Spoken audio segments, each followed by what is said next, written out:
የአፍሪካ መሪዎች የኢራን ጦርነት ዓለም አቀፋዊና ቀጠናዊ መረጋጋትን ሊያናጋ እንደሚችል አስጠነቀቁ። የኢራን ጄቶች በመካከለኛው ምስራቅ የሚገኙ የአሜሪካ የጦር ሰፈሮችን መደብደባቸው ተዘግቧል። ኢራን እስራኤልና አሜሪካን አስጠንቅቃለች። ኢራን አሜሪካና እስራኤልን ከዚህ ቀደም አይተውት የማያውቁት የአጸፋ ጥቃት እንደምትሰነዝር እያስጠነቀቀች ትገኛለች።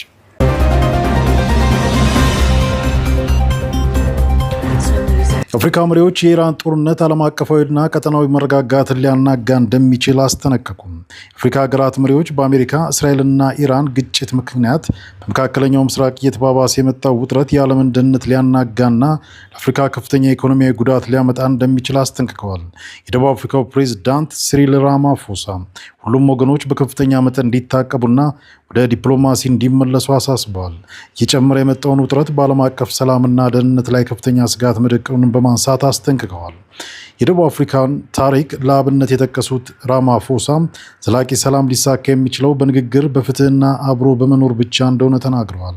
አጋርነቷን ያወጀችው ሶማሌላንድና በግዛቷ የሚገኙ ተቃዋሚ ፓርቲዎች በበኩላቸው ኢራን በባህረ ሰላጤው የፈጸመችውን ጥቃት በማንሳት ወቅሰዋል። የኢራን ጥቃት ቀጠናዊ መረጋጋትን አደጋ ላይ እንደሚጥለውም አስጠንቅቀዋል። ሱዳንም በተመሳሳይ ኳታር፣ ኩዌት፣ ዮርዳኖስና ባህሬን ላይ የተፈጸመውን የኢራን የሚሳኤል ጥቃት የሚያወግዝ ጠንካራ መግለጫ ማውጣቷን በሀገሪቱ የሚገኘው የዜና ምንጭ ሱዳን ትሪቡን ዘግቧል። በካርቱም መግለጫ ላይ ጥቃት የተፈጸመባት ሌላኛዋ የባህረ ሰላጤው ሀገር የተባበሩት አረብ ኤሚሬቶች ሳትጠቀስ ቀርታለች። በተባበሩት መንግስታት የሚገኘው የአፍሪካ ህብረት ተልዕኮ በበኩሉ አሜሪካና እስራኤል ኢራን ላይ የፈጸሙትን የቴህራንም የአጸፋ ምላሽ ተችቷል። ግጭቱ ይበልጥ እንዳይባባስ ለመከላከል ሲባል በተባበሩት መንግስታት በኩል እንደ አዲስ ዲፕሎማሲያዊ ጥረት እንዲደረግም አሳስቧል። በርካታ የአፍሪካ ሀገራት በቀውሱ የተጠለፉ ዜጎቻቸውን ደህንነት ለማስጠበቅ የተለያዩ እርምጃዎችን ወስደዋል። ኡጋንዳ ኢራን ውስጥ የሚገኙ ዜጎቿ የሚቻል ከሆነ ለቀው እንዲወጡ አሳስባለች። በቴህራን በሚገኘው ኤምባሲ ውስጥ የሚገኙ ወሳኝ ያልሆኑ ሰራተኞችንም አስወጥታለች። ኬንያ ደግሞ በመካከለኛው ምስራቅ የተፈጠረው አለመረጋጋት በቀጠናው በሚገኙ መስመሮች አማካኝነት ወደ ተለያዩ ሀገራት የሚደርሱትን እንደ ሻይ፣ ቡና፣ አበባ፣ ስጋና አትክልት ያሉ ዋና ዋና የውጭ ንግድ ምርቶችን ለመላክ እንቅፋት እንደሚሆን ተናግራለች። ከባህረ ሰላጤው ሀገራት ጋር ጠንካራ የንግድ ትስስር ያላቸው ኬንያና ታንዛኒያ የመርከብ መስመሮች ለተራዘመ ጊዜ የሚዘጉ ከሆነ በውጭ ንግድ ገበያቸው ላይ ሊደርስ ስለሚችለው ጉዳት ስጋታቸውን ገልጸዋል።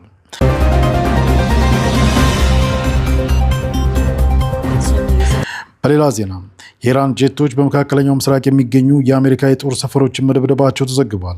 የኢራን አየር ኃይል አብራሪዎች በባህረ ሰላጤው ሀገራትና በኢራቅ ኩርዲስታን ግዛት የሚገኙ የአሜሪካ የጦር ሰፈሮች ላይ በተሳካ ሁኔታ ድብደባ መፈጸማቸውን የሀገሪቱ መንግስት የዜና ወኪል የሆነው ኢርና ዘግቧል። የኢራን ጦር ጄት አብራሪዎቹ በጦር ሰፈሮቹ ላይ የተሳካ ጥቃት የፈጸሙት በተለያዩ ምዕራፎች እንደሆነ ተገልጿል።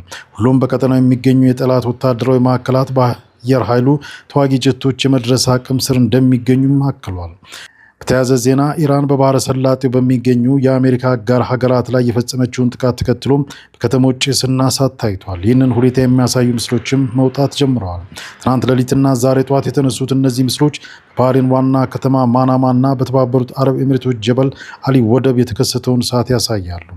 በመካከለኛው ምስራቅ የሚገኙ የአሜሪካ የጦር ሰፈሮችን ኢላማ እያደረገች ያለችው ኢራን ባህረ ሰላጤው ሀገራት ላይ የምትፈጽመውን ጥቃት በድጋሚ ጀምራለች። ዛሬ ጠዋት በኳታር ዋና ከተማ ዶሃ ውስጥ ከፍተኛ ፍንዳታ ተሰምቷል። በከተማው ሰማይ ላይም ወደ ላይ የሚጎን ጭስ ታይቷል ተብሏል።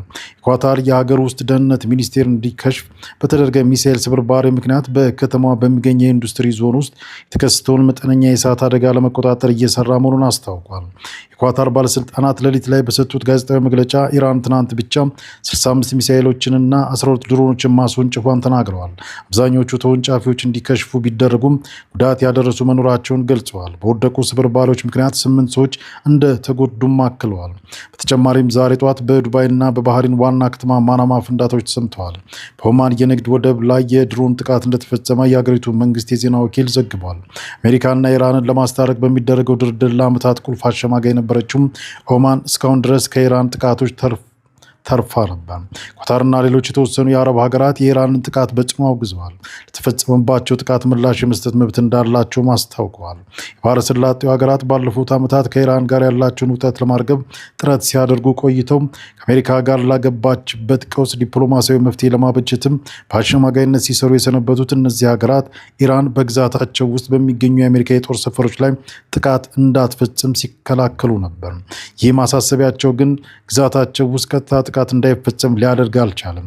አሁን ደግሞ የኢራን ጠቅላይ መሪ በተፈጸመው ጥቃት መገደላቸውን ተከትሎ ከቴህራን በተጨማሪ የመላው ቀጠናው መጻኢ ሁኔታ ምን ሊመስል እንደሚችል በእርግጠኝነት መናገር አዳጋች ሆኗል።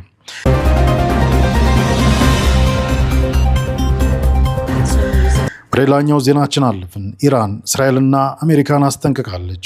ኢራን አሜሪካና እስራኤል ከዚህ ቀደም አይተውት የማያውቁት የአጸፋ ጥቃት እንደምትሰነዝር እያስጠነቀቀች ነው።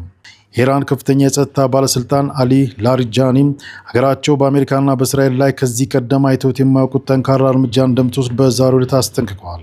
ላሪጃኒ በኤክስ ማህበራዊ ገጻቸው ላይ ባሰፈሩት መልእክት ትናንት ኢራን በአሜሪካና በእስራኤል ላይ ሚሳኤሎችን ተኩሳለች፣ ጥቃቱም ጉዳት አድርሷል። ዛሬ ግን ከዚህ ቀደም አይተውት በማያውቁት ኃይል እንመታቸዋለን ብለዋል። ትራምፕ በበኩላቸው ከድርጊቷ እንድትቆጠብ ካልሆነ ከባድ እርምጃ እንደሚወሰድባት ጠንከር ያለ አስተያየት መስጠታቸው ይታወሳል። የሁለቱም ወገኖች ዛቻ ወደ ለየለት ቀጠናዊ ጦርነት ሊያመራ ይችላል የሚል ስጋት በዓለም አቀፉ ማህበረሰብ ዘንድ ከፍተኛ ሆኗል። ኢራን ዛሬ ማለዳውን ጨምሮ በእስራኤል ማዕከላዊ ግዛቶች እና በአካባቢ በሚገኙ የአሜሪካ የጦር ሰፈሮች ላይ በተደጋጋሚ የሚሳኤልና የድሮን ጥቃቶችን እየሰነዘረች ትገኛለች። እስራኤልና አሜሪካ የሚሰነዝሩትን ጥቃቶች ለመመከት ጥረት እያደረጉ ቢሆንም በቴል አቪቭ እና በሌሎች የአረብ ሀገራት በሚገኙ የአሜሪካ የጦር ሰፈሮች አካባቢ ፍንዳታዎች መከሰታቸው ተዘግቧል።